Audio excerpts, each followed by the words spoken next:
Раз, два, три, четыре, пять. Всем здрасте. С вами Сварог. И сегодня мы с вами будем разбирать Крию. Насколько это нужный герой, которого нам добавят в призыв X10 на этих выходных. Спасибо Татьяне за предоставленный аккаунт для разбора этого перса, потому что у меня ее нету, да и нафиг она мне не нужна в принципе, потому что все уже давным-давно закрыто. Но у нас же много людей, которые не закрыли банально 19 этап первого рейда, потому что сложновато, нет масс-магов. И теперь мы посмотрим, стоит ли ее брать.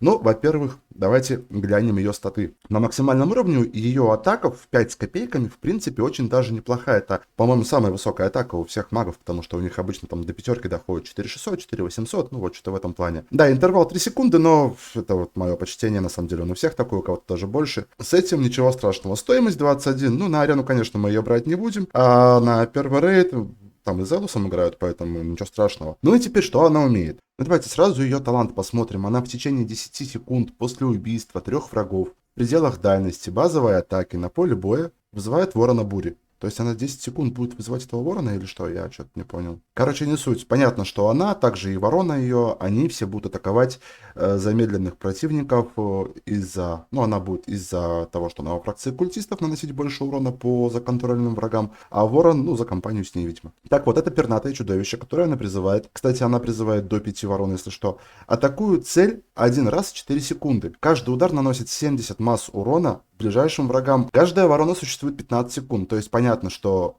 один раз в 4 секунды, это будет 16 секунд, должен жить ворон, чтобы у кого-то ударил. Мы видим, что он будет атачить 4 раза, если перс, вот, ну, как он есть. Но это все решается очень хорошо пробудой. На первой пробуде интервал атаки ворона уменьшается на 1 секунду. То есть это чудовище с крылышками будет атаковать уже раз в 3 секунды. То есть 15 делим на 3, 5 секунд. Ой, 5 ударов, нормально. То есть это уже хорошо, это уже сочно. Ну и давайте глянем скиллы. Начнем мы с ульты, потому что от ульты все потом, в принципе, плюс-минус и пляшет. Она бьет врагов в пределах дальности молнией 3 раза. 3 тычки, как мы видим даже на видосе, который нам сделали разработчики. Наносит 100% масс урона до 10 врагов. Плюс множители, плюс на пиво, плюс налоги. И как бы ярость на фулл пробуде будет 600. То есть, в принципе, ну неплохо. Очень быстро. Плюс способность ручная, она не будет там сама по себе лупасить куда хочешь, не хочешь. Но всего лишь 3 удара. То есть мы видим, что это будет 390 масс урона. Да, это будет быстро заряжаться, но это как бы маловато. Хотя тоже у Хаммета 400 масс урона. То есть, ну, в принципе, плюс-минус норме. Все, конечно, привыкли, что там в тысячах процентов мерить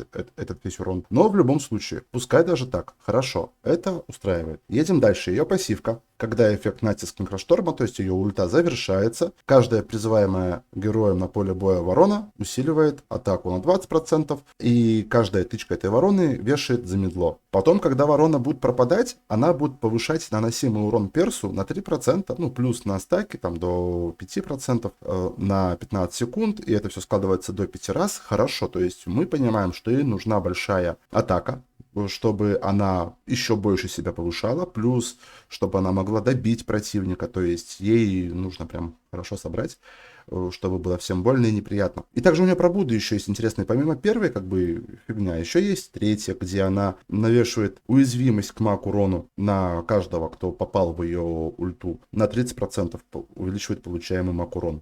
То есть это уже тоже симпатично. Но это третья пробуда, это нам нужно уже 4 перса. Ну и на пятой пробуде, конечно же, она может призвать еще одну ворону с 50% шансом после ульты. То есть симпатично. Плюс у нее на четвертой повышение всего урона, и там еще плюс кусочек атаки. Вроде бы на бумаге все хорошо и красиво. А теперь давайте мы подойдем слегка к тестам. Ну а тестить это все мы будем на первом рейде, на 19 этапе, без доминации. То есть, ну, максимально ярко, максимально красиво, чтобы это было как будто бы в первый раз.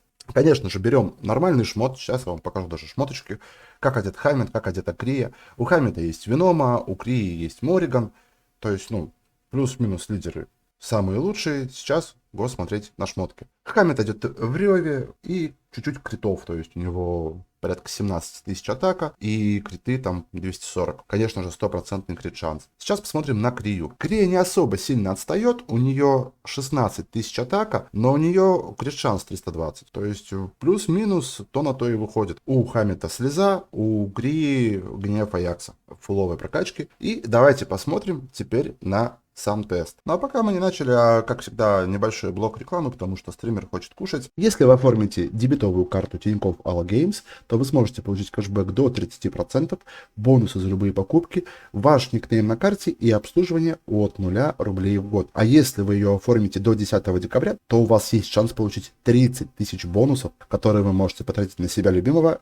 Ну а если у вас уже есть эта карта, то вы можете оформить Тинькофф Юниор для своих детей, потому что это вам позволит контролировать траты ребенка в приложении, поможет ребенку копить со счетом копилкой с доходом до 5% годовых, кэшбэк до 30% за интернет-покупки, конечно же бесплатное обслуживание и оповещение, бесплатное пополнение карты ребенка, также детское мобильное приложение и круглосуточная поддержка. Если вам это было интересно, переходите по ссылочке в описании. Ну а мы продолжаем. Ну а теперь возвращаемся к тестам. Тестить будем первого Хаммита. Хаммит, Долорес и Лорел. Вот эти. Ну еще Хэллоу будет.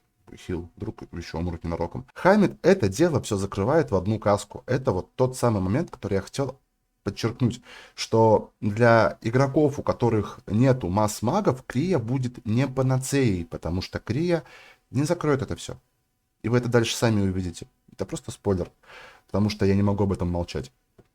И я не знаю, почему вводят именно Крию на самом деле, потому что у нас на том же самом тестовом серваке много персов, которых можно было бы сюда включить. Например, тот же Арес, который дает Fist Disarmor. Ну, почему бы и да. Но они решили ввести Крию почему-то. Ну, значит, так тому и быть. Опять-таки, сначала тогда надо было выводить Крию, а потом уже Лассира, потому что если есть Лассир, то Крия тут уже нафиг не уперлась, тут и без нее совершенно спокойно все будет проходиться. Плюс Хаммит, он выступает нормальной такой штучной боевой единицей, которая, в принципе, очень даже неплохо наваливает. То есть, как видим, Хаммит, да, в одну каску смог растащить весь рейд. Это без доминации. Все отлично. Крия в одну каску ничего не делает.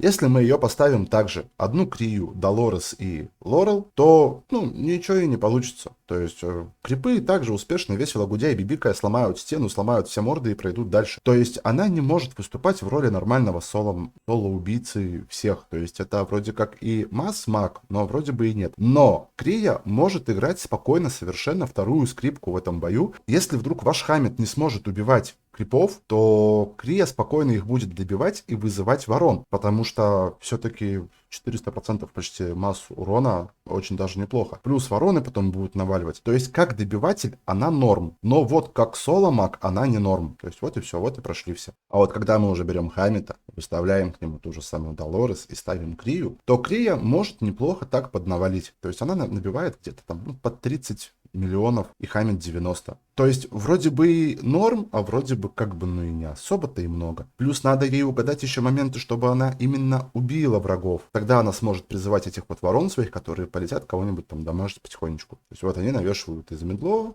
и что-то там бьют. Но опять-таки это все не настолько нужно. Поэтому если у вас есть Хаммит и там, предположим, есть Вьерна, то за Крей гоняться вам вообще не стоит и не надо ее ловить. А если вы только пришли и вы случайно ее где-то лутанули, потому что, есть перс, которого вы нашли, и что с ним делать, то вы ее можете качнуть спокойно, она вам поможет закрыть тот же самый первый рейд, тот же 19 этап, но главное, чтобы у вас был кто-то еще из магов-волшебников масс урона, потому что по-другому она реально бесполезная. Плюс кто-то мне говорил из староверов, когда она только вышла на тестовом серваке, на нашем первопроходческом, что урон ворон у Крии не учитываются, но я не думаю, что вороны в данном случае наносить будут какое-то колоссальное количество урона, по 25 тысяч критов, то есть, я бы не сказал, что это прям много.